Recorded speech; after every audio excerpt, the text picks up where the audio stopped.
Hey y'all, we are your Buttons Babes, and we are back at you with another episode.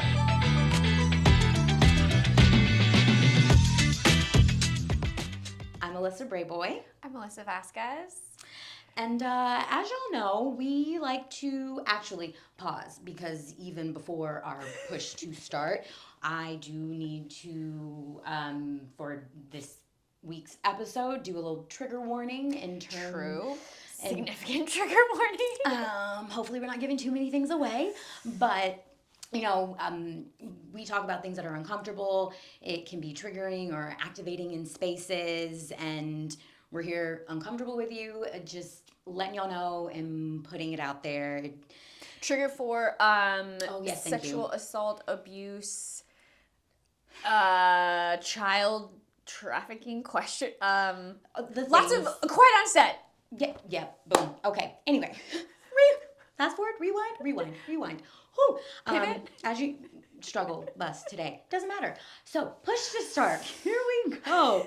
So, actually, Mom, I'm going to switch it up on you because I have a push to start that I didn't think what. Give it to us. Yes. So, last weekend, I did a shamanic breath work and San Pedro plant medicine ceremony that y'all, I for the longest time did not think that I was, too witchy, woo woo, all of the things, and be like, no, bitch, you are full fleshed, witch, spiritual.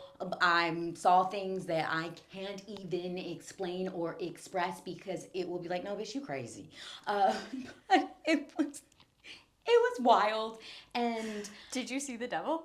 um, I saw the devil in me, or like it just, and it was so interesting because there was a point where I was like, oh, how lovely. This was great.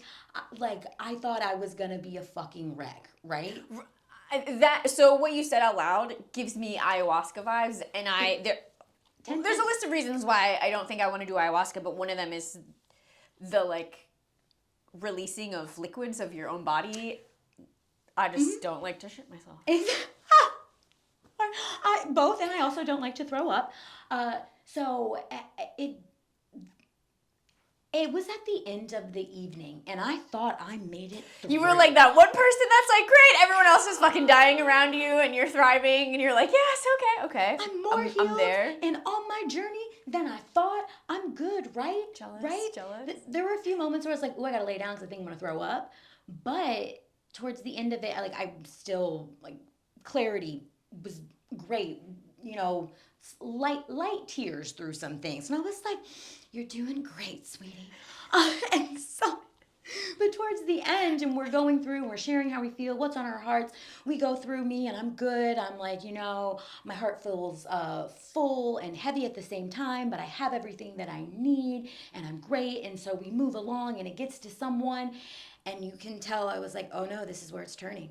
This is where it's happening." Oh no. Baby was not okay. He was not. And you could tell he wasn't being honest. And then all of a sudden, everyone's surrounding him with love and holding on him, and crystals are being passed and, pulling things out of him. And I swear we were in the middle of an exorcism. And I'm helping and I'm thinking that I'm fine, right? And I'm like, everything's okay. You're okay. You're okay. You're okay. And then all of a sudden, something switched, and I was like, no. Oh no. And Did it jump? Yeah. When I tell you the energy in the room and everything, everyone just turned and looked, and I could feel it energetically. And it became me talking to myself in terms of, you're okay, you're fine. They're like, Alyssa. Unsubscribe. I said, I was like, no. Verbally, out my mouth. No. I'm fine. I'm okay. I don't want to do this. I don't want to do this right now. I'm out. I'm okay. Please leave me alone. We're so close to being done. Right? I was so hungry. And, ma'am. Because I did this on an empty stomach. But, okay, I'm getting there, I promise. These sounds that came out of my body, I didn't even know that I was capable of.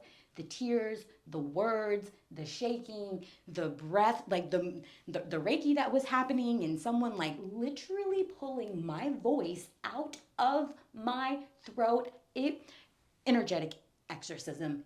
It was crazy. I was spent afterwards. Hallelujah? Yes. Question mark? Been moving through it. It was traumatic. I like curled up in a ball afterwards, and I was like, I'm ready to go home. Like, so Please put me in my car and put me in my bed. I have fully stepped in to be like, oh, I believe in all of the things, and bitch, you witchy, and the crystals and the stones and the pills and the potions and the magic and the ocean, like all the things. All the And things. the magic in the ocean. Yes, all of the things. Anyway, so that's my push to start. All that to say, just when you think you've got your fucking shenanigans under control, That part. I was like, oh, and bitch. an exorcism will happen and will jump into you. Honestly, before I get into my push to start, I feel like that is low-key a reason sometimes why I avoid doing certain things is because The power that I grew up in the church, and I grew up in a church, the kind of church that you're like laying on hands on people and people are speaking tongues and like all of that, all of that I've witnessed and been participated, whatever. It scares me because I also believe in a layer of things that we cannot see, and I am like I would like to not be in the same space with someone and that to happen to me because I'm already like I've got my own things, I've got my own demons that are locked where they need to be, and I'm not ready for them, and that's why I'm not doing this. And that's the kind of thing that yes, I would like to go and do my little thing and feel great about myself and then leave because I'm hungry and not have somebody's fucking demons pop them into me and then make everything even fucking worse. The way it got to a point, like the time just like got lost, and I was like, where's the Palo Santo? We need this. And I'm like, nope, people, and I felt bad because it was at the host, like who was leading it at her home. I'm like, you have all of this. See, that's left in your space.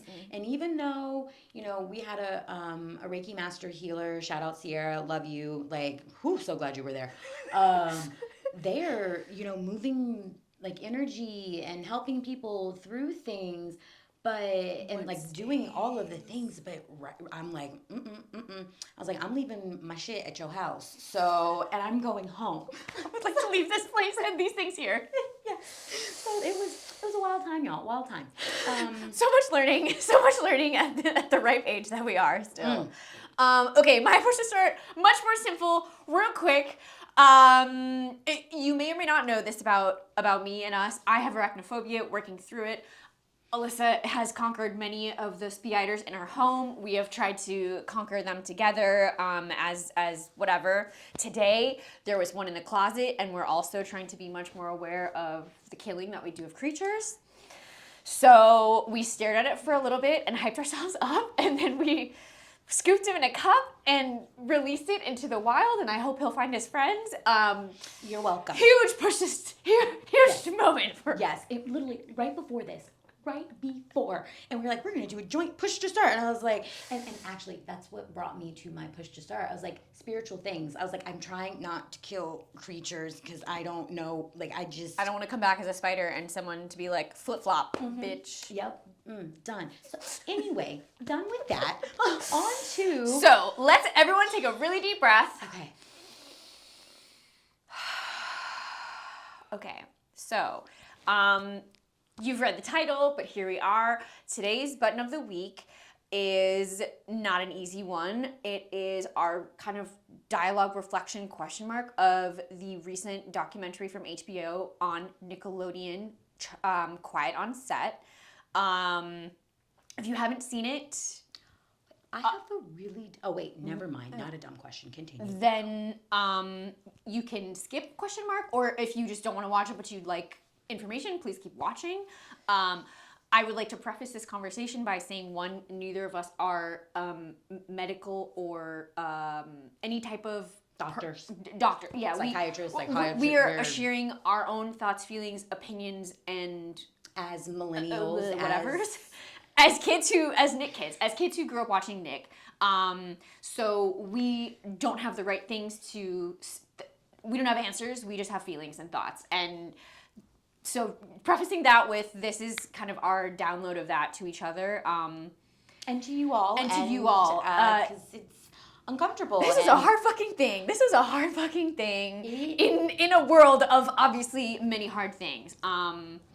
So let's get into it. Okay. I think I've watched, there are 4. There are 4. Correct. And the one with Drake Bell is the last. Correct. So they kind of like piggyback a little bit of each of them in. So the final one is Drake's case, like how that played out. Copy. And then it leads into a couple more concern. Okay, I think I'm behind one. Interviews with other people on Nickelodeon shows and the aftermath of Drake's case. Copy. Then I do think I'm behind one. I was triggered in all of the ways, y'all. Let me just throw that out there. Triggered, activated, both. So uncomfortable. And so I'm. Did you grow up?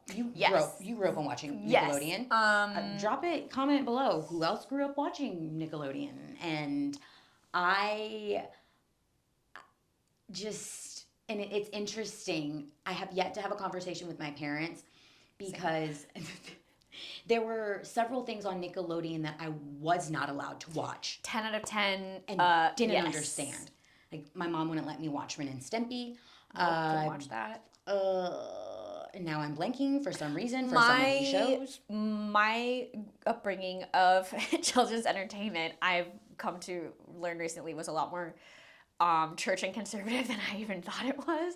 So I was definitely only allowed to watch a handful of Nickelodeon shows.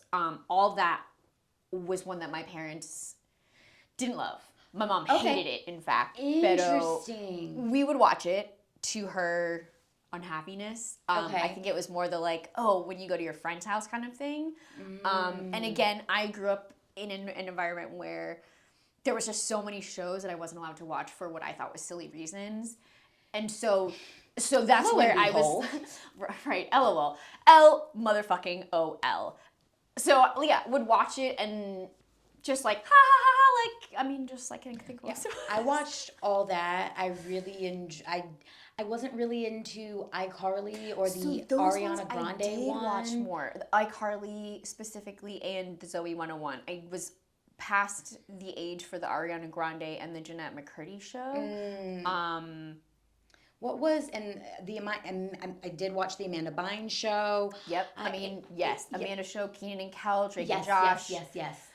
yes, a little bit. It got to a point though, and we'll get further into this, where I stopped watching Nickelodeon, not because my parents wouldn't let me, not like I even stopped watching Disney. And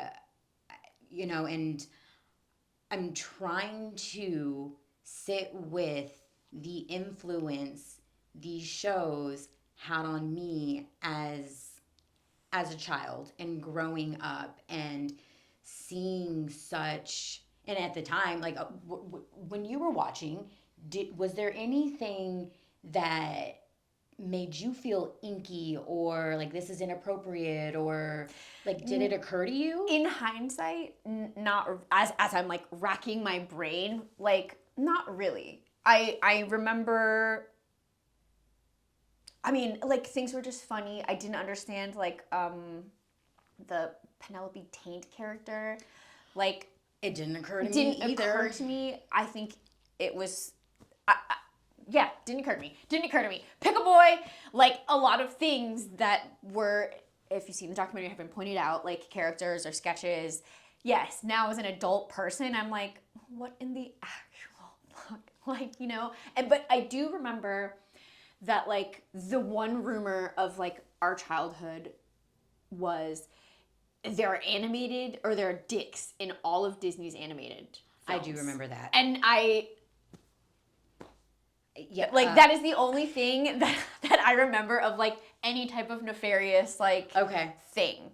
I truly as a kid didn't understand like actors are not the age of the character. I didn't know that for my childhood. So I also didn't realize that in some of these shows, some of these castmates are younger 13, 14-year-old female actors paired with 20 like adult male characters who are both supposed to be in middle school. I definitely didn't know that. And I think had I had that information at that age, I would have maybe felt a little differently. But I again didn't know that. It is so wild that you just said that, because in this moment, I also, like, wild, as someone who has been in this industry, like, when that did not even occur to me. And that came about via watching the documentary and hearing about the actual ages of the kids, of the actors. I have listened to Jeanette McCurdy's book recently. Trigger warning for that, of all kinds. It is a great read, listen, whichever you prefer, but it's also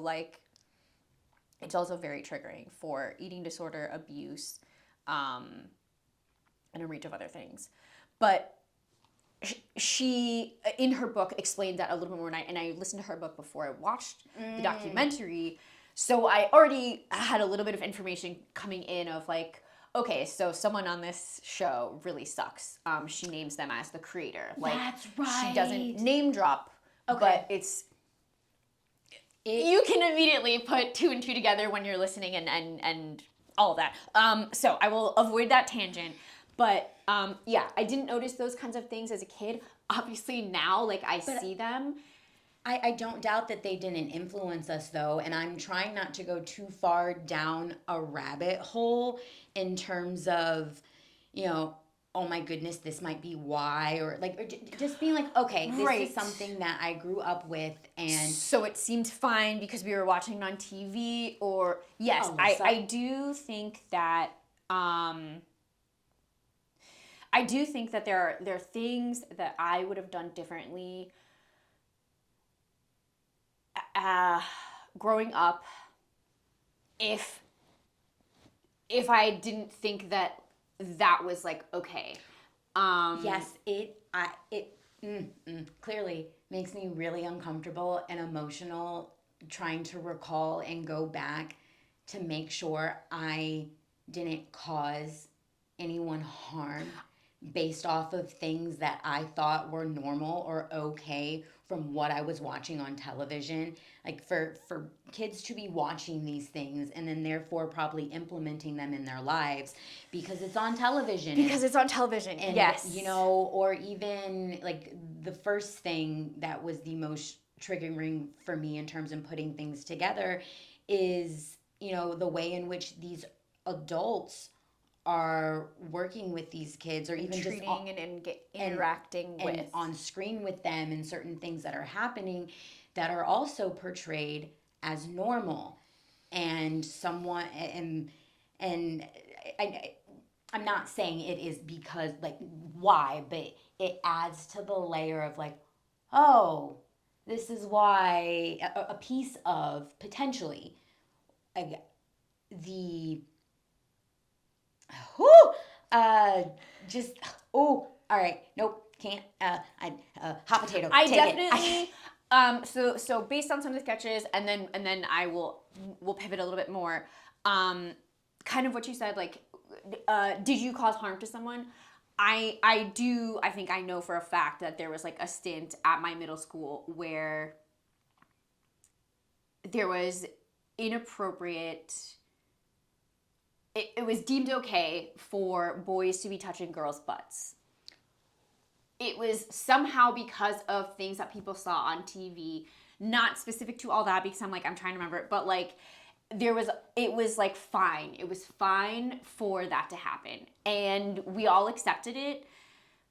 That's just like what happens, right? And it's like in middle school when you're already like at a weird, things are growing, things are smelling, you have hair, like all of a sudden you have curves. Like that was a really weird place to be for the boys and the girls in my class. I think it was.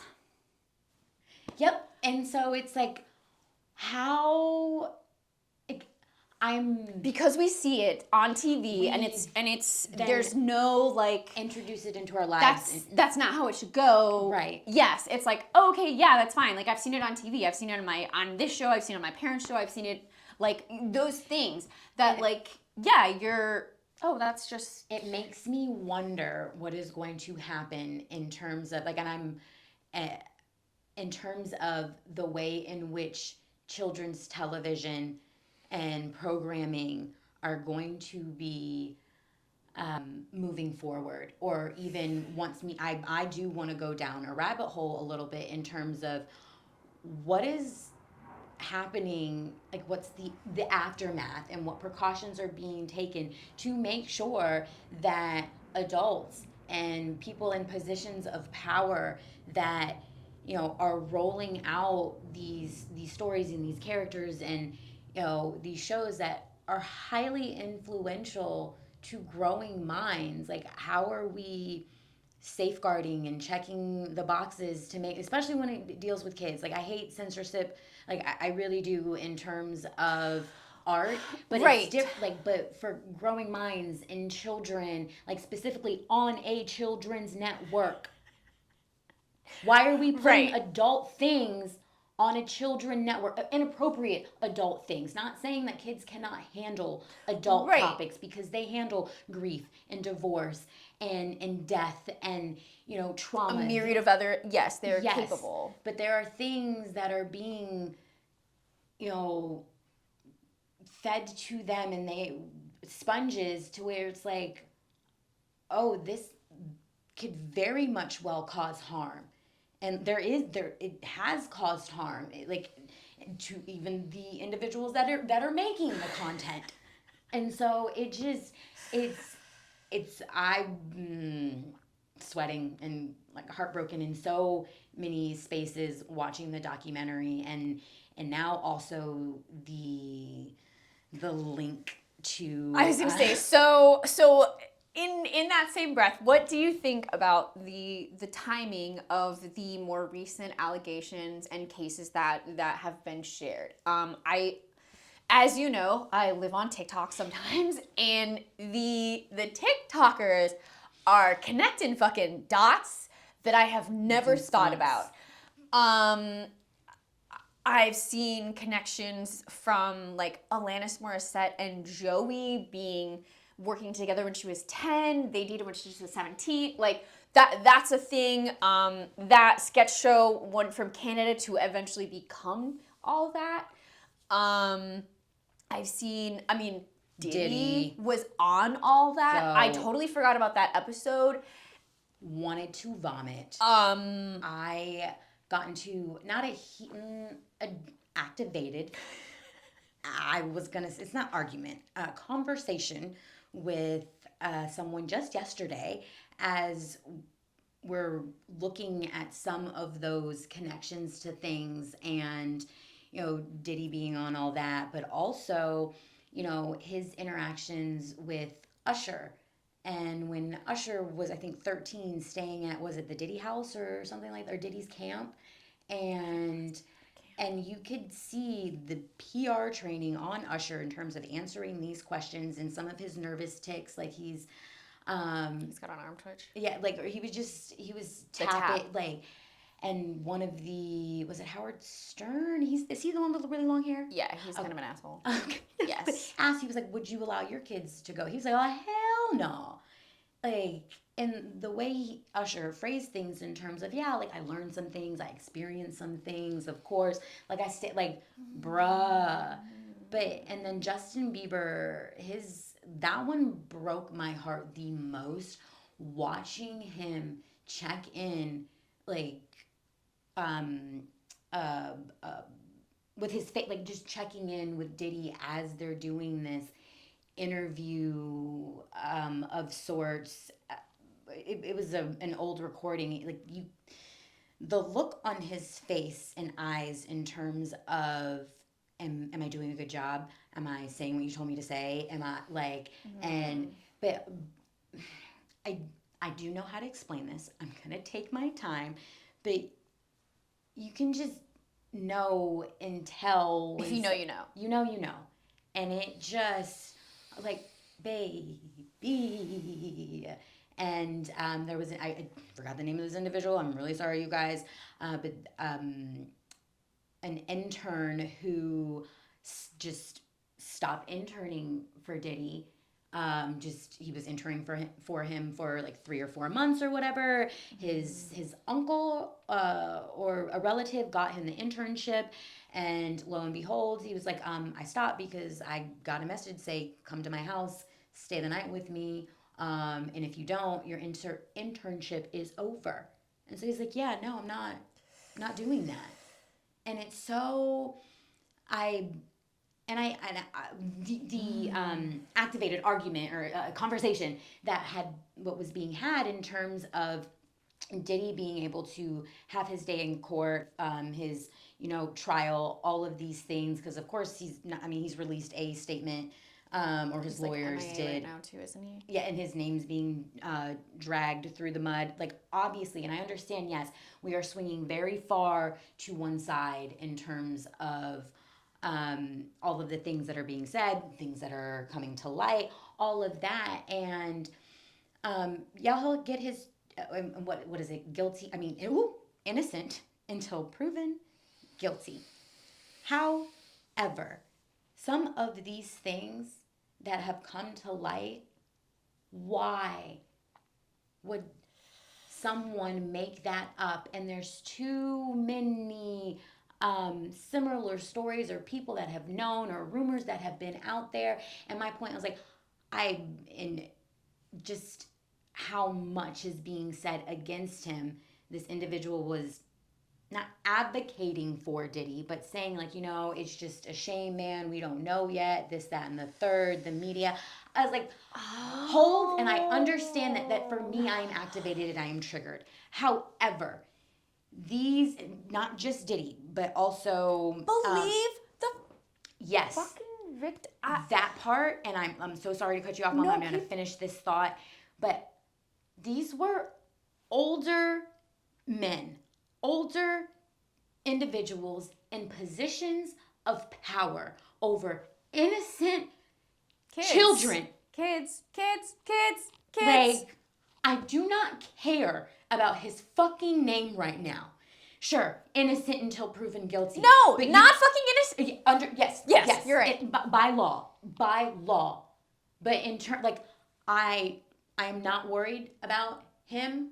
I am worried about these individuals, these children who were innocent, who have faced these traumas and the things that they are now, working through and healing and trying. Like, and it's like, I don't care if other things that are coming up that might not be true or misconstrued, bro.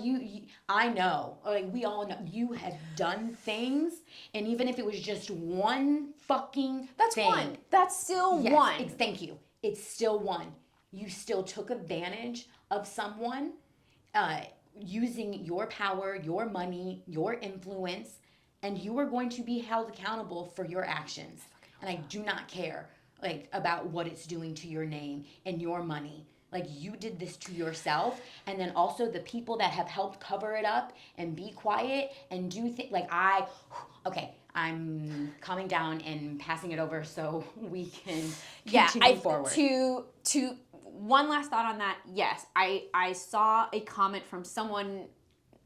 Can't find it. Everyone's probably had this conversation with someone, but they were like, yeah, I guess we really have to believe the people this time, or we have to believe the people, something about essentially, now we can believe people about it. And I was like, first of all, I don't know what the statistics are, but it's very, I think, rare, and someone hold me accountable with the statistics, but it's very not likely that people are going to be out here saying all kinds of things happened that you wouldn't actually want to say out loud, that you have to write out, right? No, first of all, none of us are out here doing that.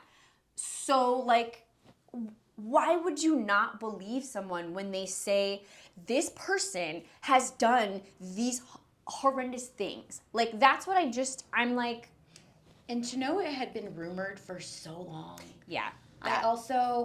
I am very curious. I can only imagine like how the parents are feeling of these children, but at the same time, some of them, Drake's some dad, of you, oh, that was yes, heartbreaking. That he seemed to be like the only parent that the documentary highlighted that gave any type of shenanigans about those kids. And shout out to Drake's girlfriend's mom at the time, who was the only like She's like, something's not right. I think it is wild to me. It's wild to me after listening to many of the adults who worked on the show that were like, look, like, who are we supposed to go to? Those kinds of things. Like, while I hear those things of like, I know that in my job, if there's like something that like we're all collectively like, well, this is not great.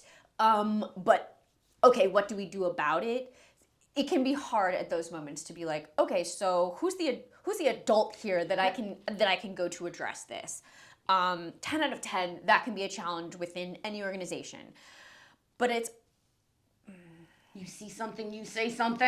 It's also like in Dan Schneider's notes at the end, or one of his replies, he was like, look, there was X other number of adults on the stage. This was approved by people on both coasts, like all of those things, which I'm like, yes, yeah, but you led the charge. 10 out of 10, and 10 out of 10, but that's again where I'm like,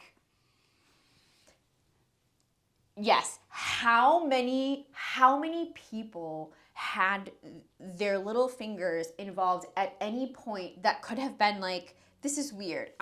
When they were interviewing prop people, and the prop people were like, yes, when we figured out what this prop was for, it did seem, phallic, or like shot. or like weird. Those kinds of things that it's like, y'all knew. I mean, sorry, I'm saying y'all like you're listening to us, but no. And there were the few parents. I forgot the he was little fetus as well. His mother was like, I do believe it was that one was like, no, they called her problematic or something, not using that word, but they like kindly invited her offset or something. Like, we're not doing this, and he's not coming back, and he was like, but I can only imagine though, as a mother, seeing that heartbreak in your child and them being mad and hating you for something.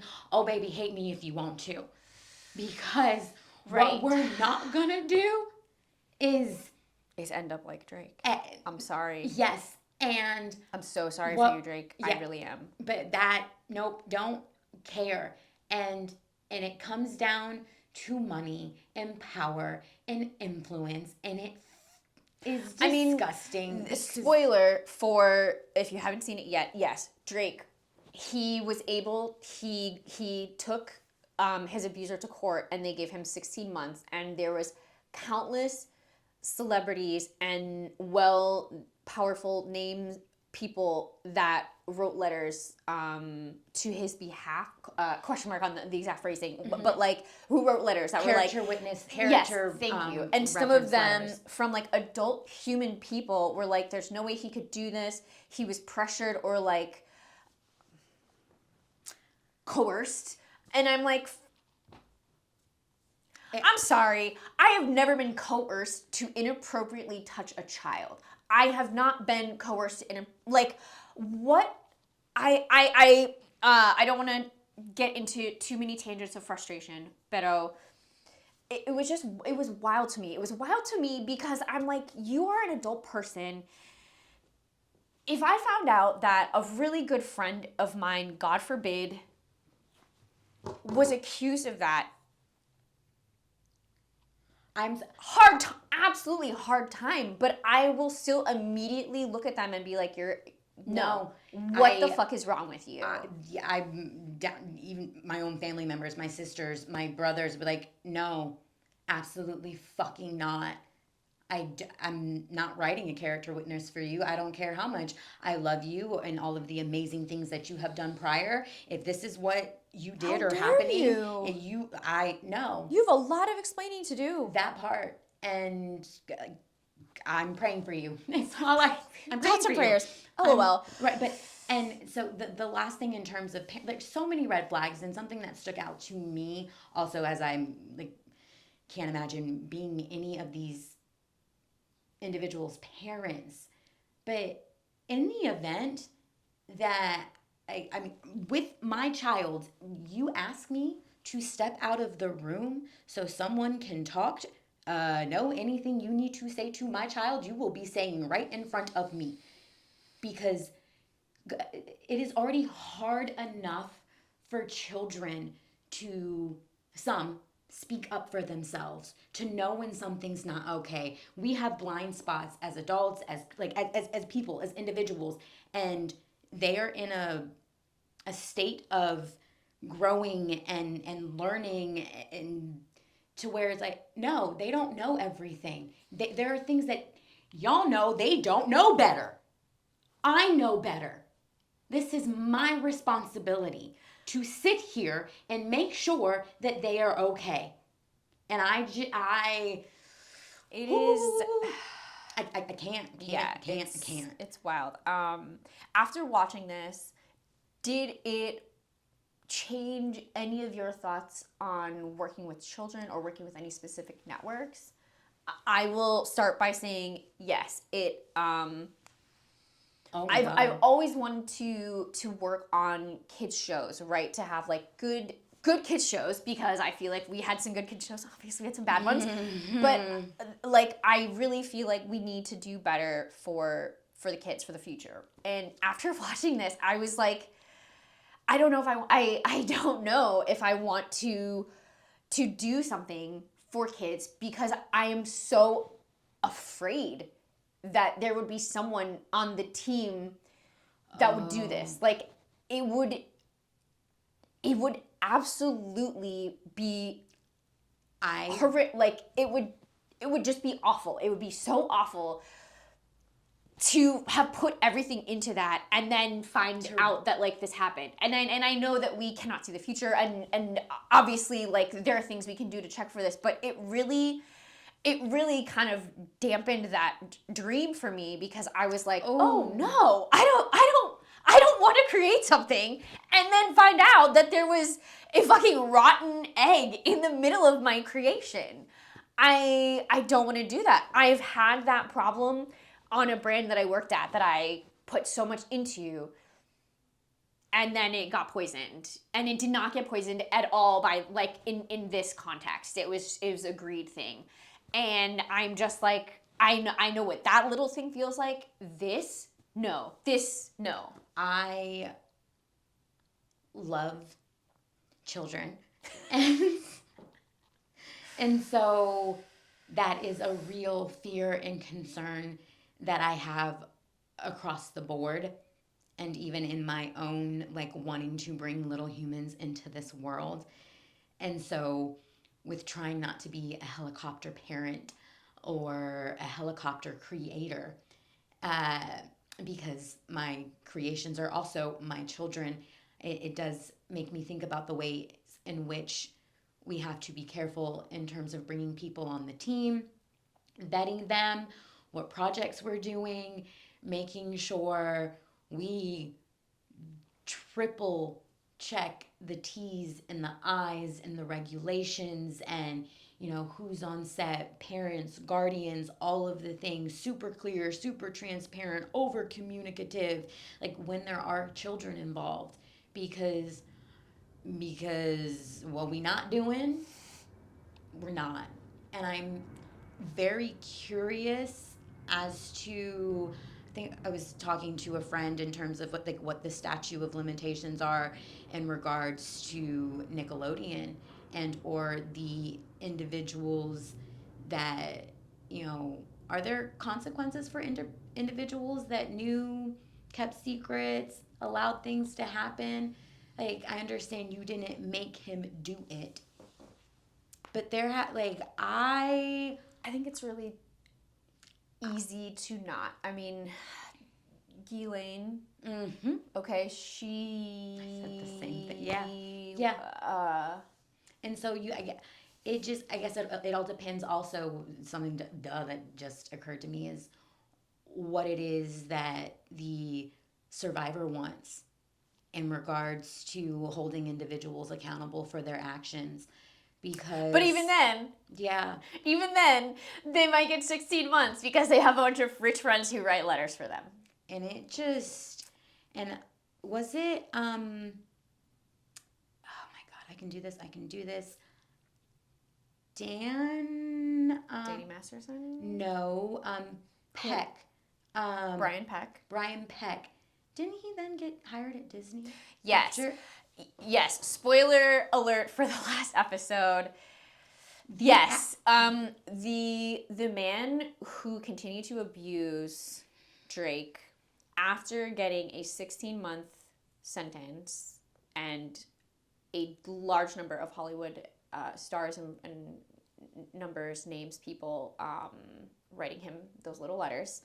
He then was moved to Disney Channel. I believe The Sweet Life of Zack and Cody was his start. Eventually he got phased out, but at some point he's not allowed to be on set with his cast. And I'm like, you shouldn't be allowed to be working on children's shows. I'm sorry, Dan Snyder was not allowed to be on set with his cast. I was mixing up Brian Peck and Dan. But yes, Brian Peck should not have been able to continue to work with kids. And the level, and I know it's not just the entertainment industry. I mean, know it is. It's yes. Other industries are also they have their bad eggs, and but and incestuous in terms of the usage of power to manipulate and take advantage. I mean, I understand, but the levels. It just feels like literally, I mean, LOL at leading into these conspiracy theories, I get it. But it literally feels like everyone is fucking kids. It feels like that the more that we just are in the world. And I'm like, why does our society sexualize children so much? Why are we so youth obsessed? Why are we so obsessed with innocence and I don't know. I think it's taking from it. Taking. I just have so many thoughts, feelings, and opinions, and I would like to not have them. Okay, so we're gonna take another deep breath, everyone.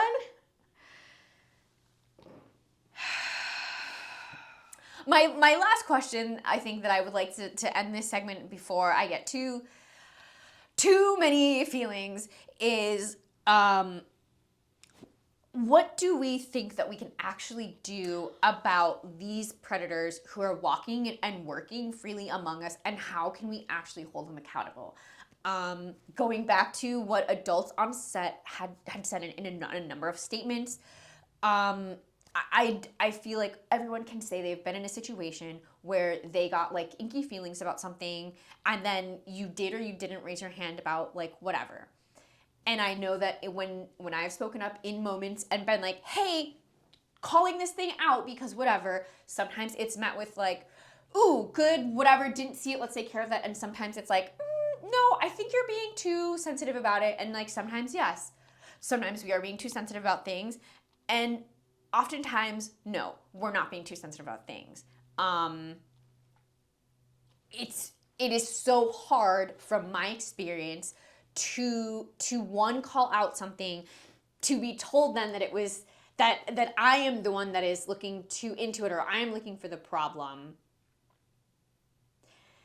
And I understand how frustrating that can be, 10 out of 10, but I also think that sometimes when you have that feeling, that's the hill you die on. You die on that fucking hill. You call it out. And if that person, and I have done that, not in regards to an inky sexual feeling, but something very minuscule that was an issue for me in regards to a visualization of branding, right? And I didn't like it, and I went to this person, and they were like, doesn't bother me, it's fine. and I still wasn't happy. So I went to 3 more people before finally someone was like, oh yeah, this makes sense to me now. I understand. And it was not fun that I had to gear up each time because it was a big cost for this change to be made. But I was like, this is gonna bite us in the ass later. And it was very hard and frustrating to do that. But like I did it and we saved money on the stupid branding thing. But like that's how we should be treating this.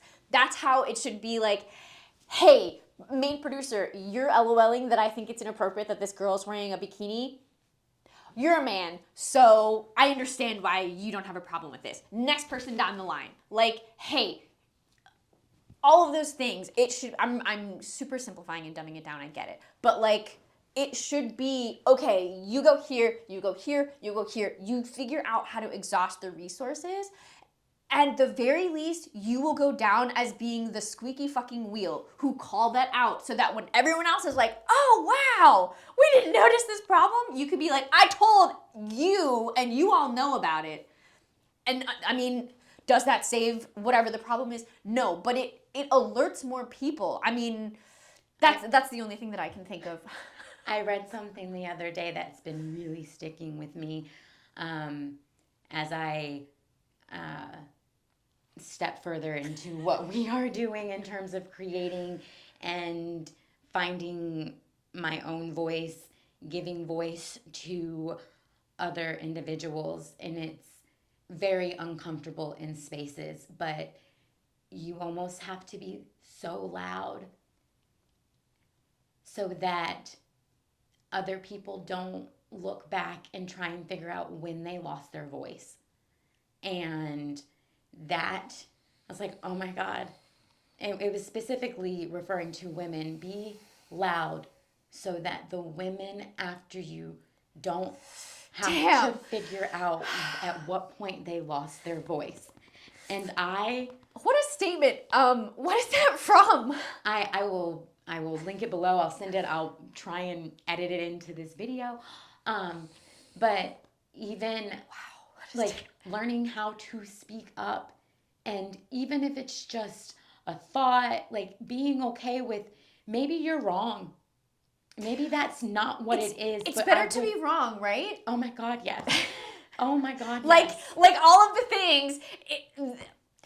Be labeled the squeaky wheel. Yes. Whatever. Like the other thing, I was on the other end of this activated conversation.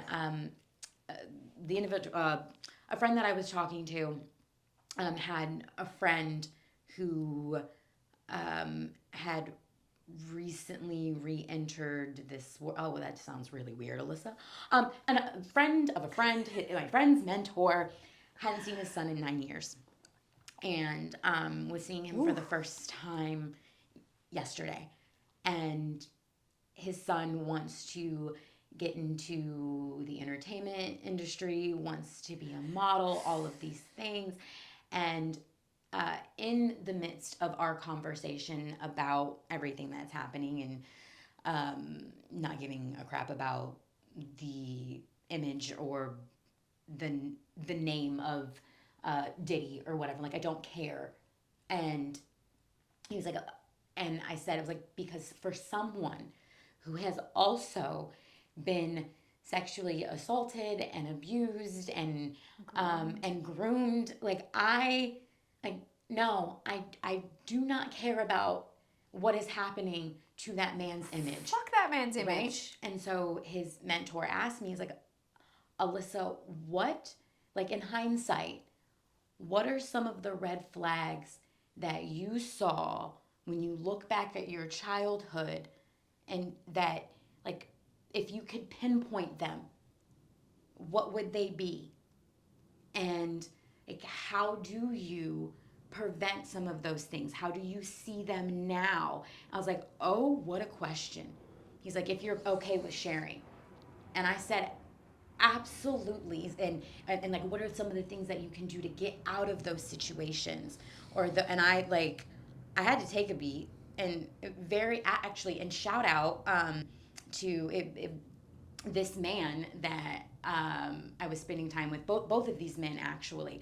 I've I felt very privileged to be in this conversation, in this setting, because in that moment, that question was very personal and vulnerable. And my friend, he was like, hey, actually, he's like, I don't mean to interrupt. And, you know, I was like, can we step outside for a second? There's something that you brought that you said is in the car. Like, can we go check that out real quick? I was like, oh, yeah, absolutely. I was like, I'll be right back. And we stepped outside and he was like, hey, are you okay? You don't have to answer that if you don't want to. You don't need to go there. Do you need him? We love an ally. We love an ally. I was like, thank you. Someone who can read the room and then proceed with the directions of the room reading. I was like, thank you very much. I appreciate it. However, I'm totally fine to answer and have this conversation because I have entered a space where if I'm going to bring up and share something that personal about myself, I have also thought about and I am prepared for the questions that are going to follow. But thank you. So we take a second, we go for a walk, we come back in, and I answer him because his son's 16 or 17. Okay. And so I was like, you know, in hindsight, first it's trusting my instincts, like really, really listening. And if I'm unsure, like sitting with that, and especially when it comes to like dealing with business and like whether you're younger or just in general, business is business. And so it should stay that way. I understand if you have friends, you know, and you're getting into business together, but if this is someone who is in a position of power or wants something from you or like has an opportunity, like listen. Red flaggy word, opportunity. But yeah. But also be okay with saying things like, you know, I'm unsure. I'm going to get back to you about that. Or I need to talk to my friend or my mentor or my mom. Practice taking a pause. Like literally being like, I'll get back to you. It's or you don't need to reply on the spot. I was like, the moment boundaries start getting crossed in terms of business and personal, and they're like, oh, we should go do this, and I have, you know, this spot over here that'll be really fun. When the language starts to change in terms of, and like the body language and the, oh, and, you know, oh my goodness, we should like do this together. Like I'm getting a little vague here and I'm sorry, but. No, because that's how it starts also. Yeah. That's in a traditional place. In a traditional conversation with someone, regardless of your age dynamics, yes, that's how it switches from power to a different kind of power of, okay, this is our normal setting, but like let's step over here and like whatever, let's get a little personal. A boundary that I learned to set switching jobs after an extremely toxic place was we don't need to be friends out of work. You can apply, I think, that to anything. We don't need to, if you're a young person, a child working, you don't need to be friends with your adult coworkers. No. It's one thing to obviously be able to speak to an adult as a kid, but like also as adults, we need to understand also how to speak to children and to figure out, we know what's appropriate. We all know what's appropriate and not appropriate to say, do, act, or like whatever around a child. So, and it's interesting. It didn't occur to me, in terms of, how do I explain it? I was able to recall to one of our episodes when we were talking about green stop signs. And a piece of advice that I gave this young man, I was like, you know, also, if someone says something to you that it seems off or it's out of left field, maybe inappropriate, or you're like, say it back to them. Repeat it. Be like, did you just say X, Y, and Z? Or did you mean A, B, and C? So then it's back on them. Turn it back on them. And that way you can also hear it for yourself out of your mouth so that you have processed and you understand. And then they can also hear it like what they have said out of their mouth and be like, oh wait, no, oops, abort, my bad. And there are red flags and signs and things that I look back on now as an adult where I'm like, hindsight is 2020. Oh my we God. can all agree that yes, now if you could go back and redo things in moments, like there are things you could vote like 10 out of 10. But again, it's like adults, like we should do better. That's it. Like literally we should do our fucking job by being adults. And I just so that was like, in regards to how we can Hold people be accountable better, or be hold them better. accountable. These are some of the things that came to my mind as we're all moving through the events of the things that are coming to light. And it's like, and okay, I'm also, there's an aspect of I think our generation and the ones to come, they're getting really tired about being quiet about things, or and also I think it's also the realization of like when you hear it's not just you. When you hear that, oh, actually someone else, okay, so you maybe can approach them and then realize that like, oh, if you said this out loud, I can say this out loud. I want to correct it. I'm not saying other generations don't care or weren't tired of certain things. I just mean like more things are coming to light and wanting change and things to be different, and how can we do that, and actually making sure people are held accountable for their actions, and money not be, I know we change is a slow turning wheel, but I don't care how much money you have, I don't care how much power you have, you know wrong is wrong. A spade is a spade, a rotten egg's a rotten egg.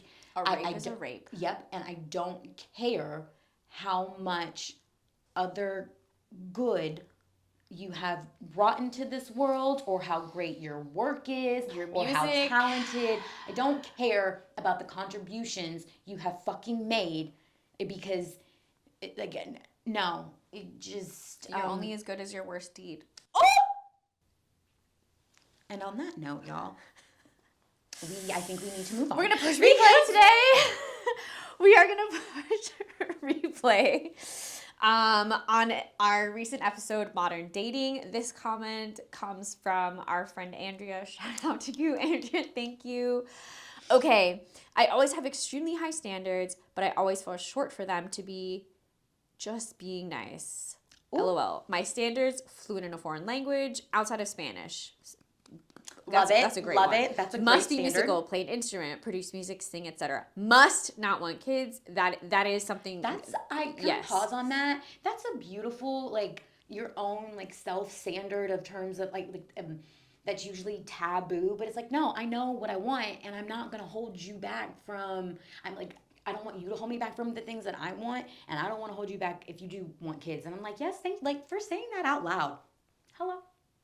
Must live in a foreign country. I've been trying to move. Has to have a well-balanced life between partying and working. Must be blunt. Has to accept that I'm a solo adventurer and I expect to go on solo vacations without them. I mean, this is a really good list. I might take some of those off your list, boo. Because 10 out of 10 gonna copy some of these and paste. Foreign country, because I would like to leave. I think I want to get out of here, y'all. I don't know if I want to go to like the colonizer's home though. The more I think about it, so I don't know. I'm working on my Mexican citizenship to my own motherland ? But it is really it's interesting how we can have a standard, we can have an expectation, and yet. I mean, I think that's a hard line as an adult for anything, right? It's like, okay, here's what I want. This is like as close. Is it perfection? I mean, sometimes we get perfection and sometimes we don't. But it's like, what are you willing to not have perfection about. It made me want to go make my list. I'm like, all right, bitch, you say you have these standards and you've only like, you think about them in your head, you say them out loud sometimes. I need you to go write them down. That is something that I'm taking away from this push replay. I'm gonna go write my standards out, y'all. Okay, so watch for our standard lists to get posted on Instagram next week. Oh, that's a great, look at you, mama. Oh, I'm excited. Okay. All right, y'all, we gotta go because I can only imagine how long this episode is. Gotta go work on our standards and cry. And you know what's funny? I had brought tissue just in case. Like I felt it, but then I didn't want but anyway, we gotta go. This was a really hard episode for us to do. Obviously, much harder for the victims and the cast to put together the documentary. We have some more links that we'll have below of other articles and my conspiracy theory TikToks connecting everything. But if you watched it, please feel free to share your thoughts, feelings, opinions, triggers in the comments below. Please comment, subscribe on this video to our channel. Follow us on social if you prefer to have a DM dialogue with us. We're here for it. We're here for it. Appreciate y'all. This is really what a I'm time to be alive. I hope that we're all doing okay. that's all we can do. But okay, and work on getting better. Anyway, all right, for real this time, we're out. We're your buttons, babes. We'll see you next time. Bye. Bye. Oh my God, my legs.